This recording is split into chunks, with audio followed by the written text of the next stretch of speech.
Hello, my name is Kyle Vienna.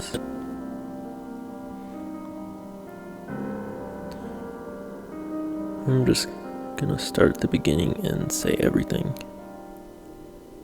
Everything I remember. I need to say it out loud. Even if it's not to someone directly, I need to explain what happened.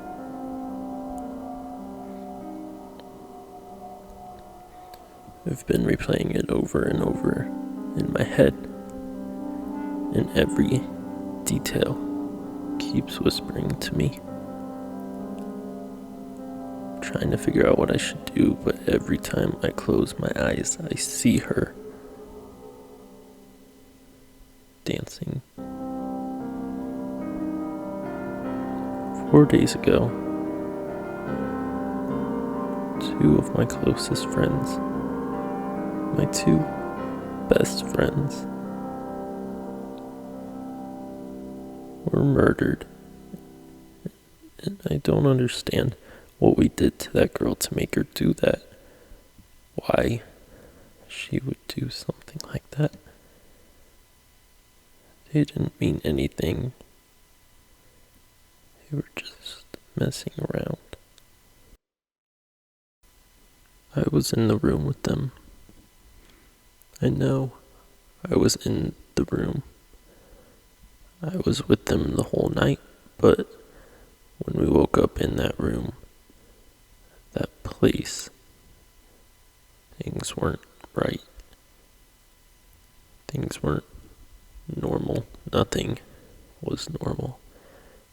Everything felt so claustrophobic and I felt paralyzed. It was like I was only half awake. I couldn't do anything, I swear. I couldn't do anything. I couldn't move. I couldn't talk. All I could do was watch. Things started at the bar. Sebastian and I met up with Evelina and Meryl at a small music bar around 10:30. It wasn't too wild of a place, just enough to set relaxing, upbeat atmosphere with a decent sized area for people to dance. I didn't know Meryl all that well. Hadn't had any special bonding moments up until then, so I only really knew her as Evelina's ballet friend. I've known Evelina since sophomore year of high school, and she'd pretty much been doing ballet and dance her whole life. It was a little over a year ago when she met Meryl, and together the two kind of made it a game of showing up the other girls at bars or clubs with their dancing and winning over guys who'd offer to buy them drinks.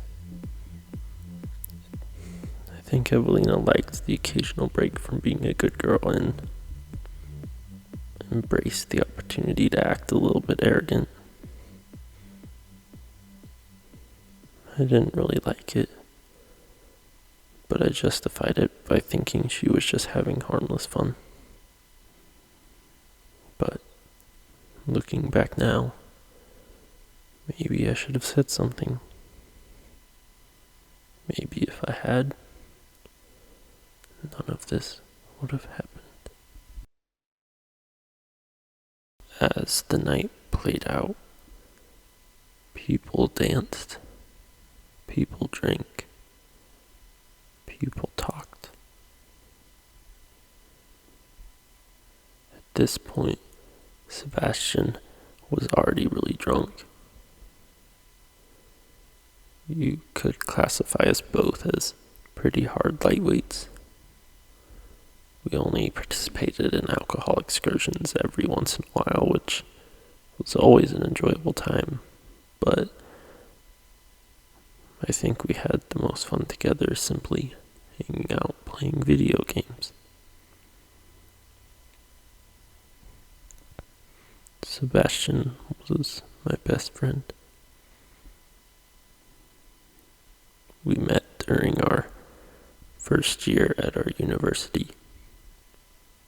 It wasn't even an effort to become friends, we just were, and that's how it was.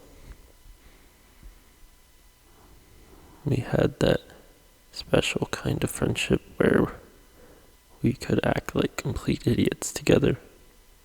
Didn't matter what we were doing, it was always fun. I hope he knew how much our friendship meant to me.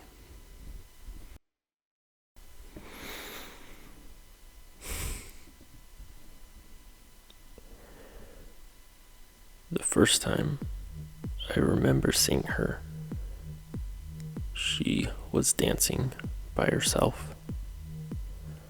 I didn't see her walk in, so I don't know how long she'd been there.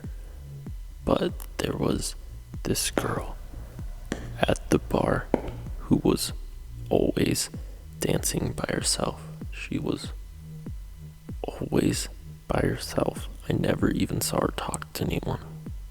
She just danced. I didn't think much of it until Evelina and Meryl came over and started talking crap about her to me and Sebastian.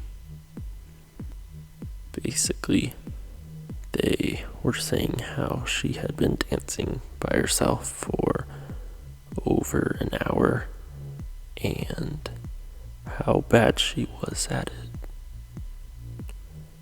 They were all way more drunk than me and found it hilarious, but I immediately told them to cut it out. It was a bar. Not everyone's expected to be a great dancer, but they just kept talking about it louder and louder. I know they weren't meaning to directly make fun of the girl. That's not something they would purposefully do. They were just at the point of being really drunk where they thought anything was funny. I began to get more and more uncomfortable. They definitely were not aware of how loud they were being. I looked over to where the girl had been, and she wasn't dancing anymore. She was standing still, staring directly at us. Her face showed no emotion, and the only time she seemed to move was to blink. She just stood there until I couldn't take it anymore and got up to walk over to apologize to make sure she wasn't offended. But as I was approaching her, she turned the other way and left. She had to have been around our age. Her hair went down to her shoulder blades, and she was wearing a short dress with long socks and, at that point in time, heelless shoes. I walked back to our table, and Sebastian immediately confronted me about why I was still so sober.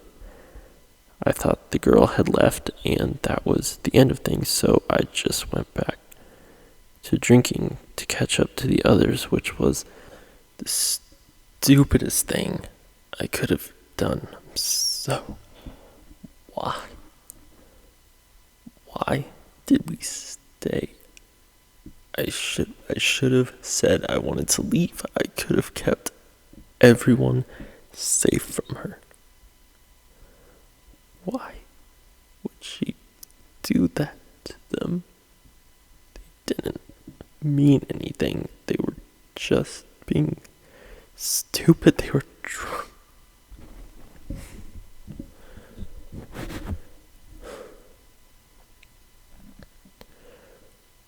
But I ended up getting drunk like everyone else. We stayed at the bar for probably another 2 hours. A part of me kept looking around to see if that girl came back. I didn't think she ever did, but there was one time when we were all dancing that I swear I saw her at the other side of the bar, facing towards us. But at that point, it's not like I was seeing straight, so I don't know.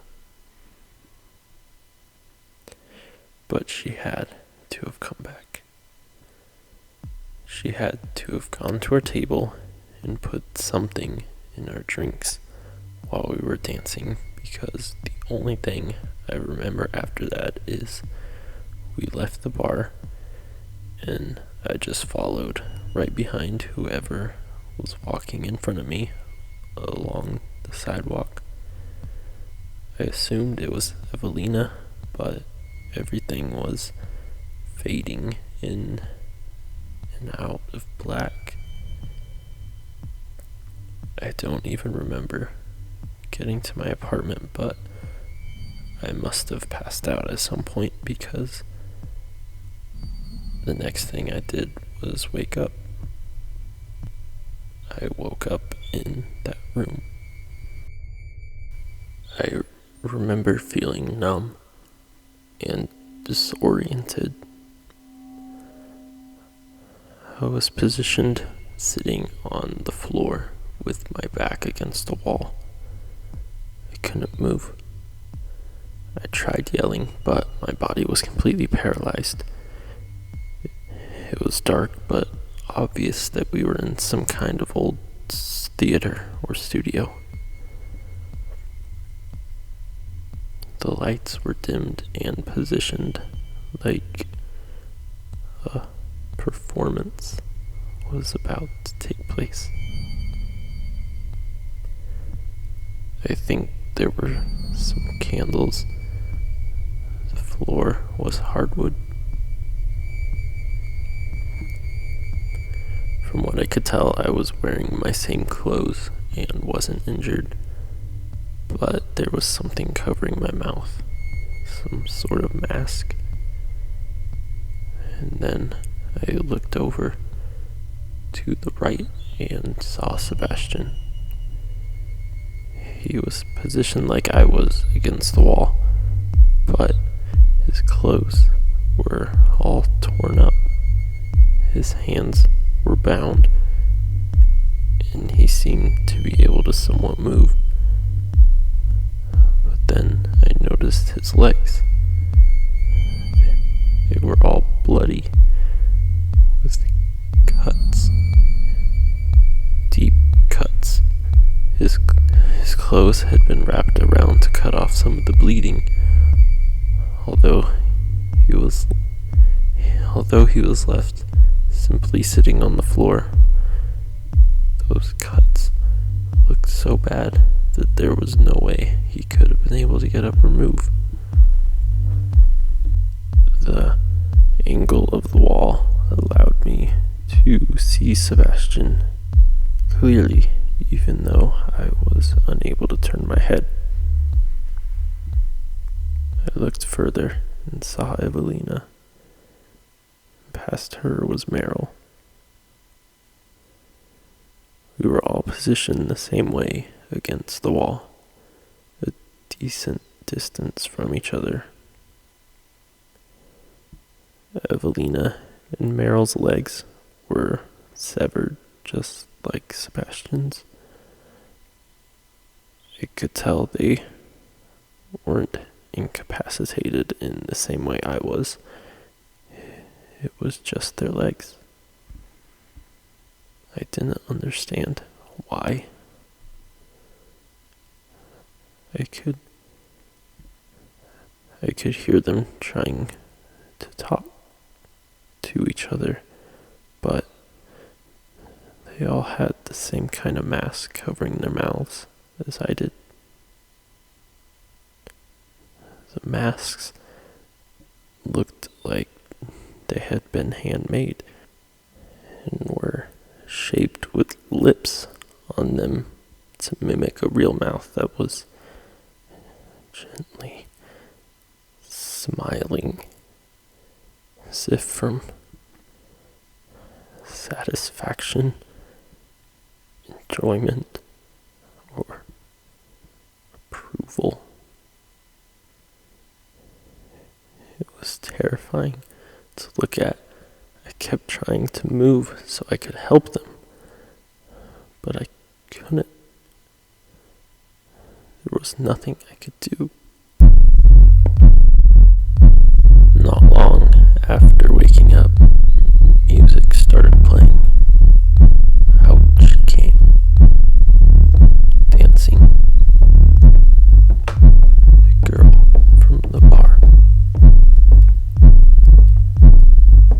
She had a more expensive looking dress on this time. Very tall, sharp, high heels on. It was the same girl, the same level of dancing skill Evelina and Meryl criticized her on. The high heels made her mistakes even more noticeable, but she just continued dancing as we were all forced to watch her. It's why we were there. It was her getting back at us. She had crippled us, made us her audience in order to perform and taunt her new superiority against us by being able to move and showcase her fucked up dance. It was disgusting and wrong. I don't think any of us knew what to do. I could hear Evelina crying, but with the mask on, it probably looked like she was crying out of joy.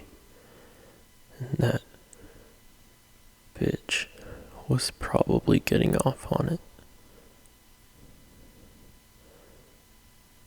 I don't know how long we watched her, but it was obvious when Meryl had had enough. She began violently thrashing to try to break her wrist restraints, screaming and banging her head against the wall, doing whatever she could to disrupt the performance. The girl kept dancing through it, but eventually did stop. She walked calmly to the other side of the room and then walked back over to Meryl, holding a ribbon in her hands. She stood looking at Meryl, then turned her head and looked over at me, then to Sebastian, and then stopped and stared at Evelina. She continued staring from her emotionless face, her eyes locked with Evelina's tear-filled ones.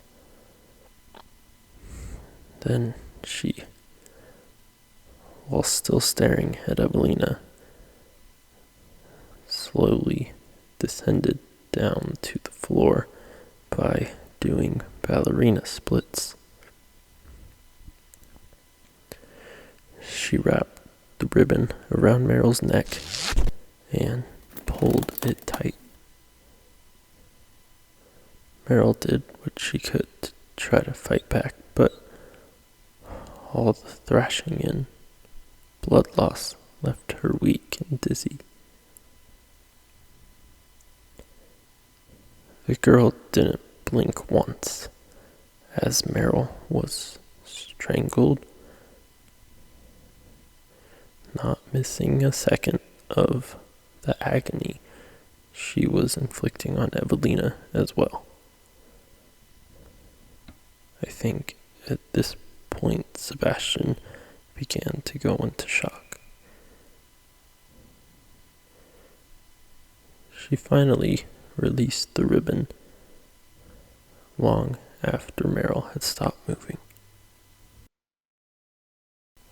Evelina was terrified, horrified, but I guess that wasn't enough. The girl swiftly got up, wove the ribbon between Evelina's bound hands, and dragged her out onto the stage. The physical and emotional trauma had taken its toll on Evelina. I don't think she had the strength to struggle or attempt to crawl away. But I also don't think she was gonna give that bitch any more satisfaction of watching her beg or suffer. The girl let Evelina go at the center of the stage. She didn't try to get away. She just laid there. She just laid on the ground and tried to ignore the girl was even there. The girl didn't show any emotional reaction to her doing that. Instead, she took a formal stance, then started dancing again. She mimicked Evelina ignoring her and danced as if Evelina wasn't there, meaning she didn't hesitate to step on her if she got in her way. The girl had on really high heels, and they were sharp. They stabbed right through Evelina. First her forearm, then the side of her shin, and then eventually just about everything else. I think in the beginning she was intentionally missing the vital organs. Evelina somehow acted numb to being stabbed, unwilling to give her killer the pleasure of watching her squirm or scream. She barely moved, and if she had screamed, it was minimal enough to where the music drowned out most of it. I wasn't gonna watch anymore. I had nothing to think but that she was gonna kill us all one by one. I looked over to Sebastian, and there was a chance that maybe that wouldn't be the case. Somehow, he had almost gotten his wrist untied. He loosened one last knot, slipped his hand through the fabric, started sliding his way towards me. But she noticed. She moved over to us, grabbed Sebastian's leg, and started dragging him away. He reached for my hand and got a loose grip on it. I was still entirely paralyzed, but when he touched my hand, I felt a small sense of feeling towards it. he pulled me from the wall as he was dragged away. I fell sideways, and with no way to brace the impact, my head slammed the ground. I blacked out, and that was the last thing I remember. Next thing was, I woke up in a small hotel room half a mile from my apartment. I could move. I got up, confused, thinking everything had been a dream. But on the table, there was a folded silk napkin with a lipstick stained kiss on it. I picked it up and unwrapped it. Inside were Sebastian, Evelina, and Meryl's driver's licenses. I ran from the hotel, went to my apartment. Have tried calling them too many times. I have no reason to believe they left that room. If I wanted to go looking for it, I'd have no idea where to start. I should report it to the police. But what will they think? I have no evidence to prove my story. What if that makes her mad and she comes after me? I haven't left my apartment. I searched and made sure she's not in here. I don't know what to do. Saying all of this out loud has helped. My head doesn't hurt so much from the constant thinking and anxiety. I haven't slept much. When I close my eyes, I see her dancing. Is that why she did it? Is that what she wanted?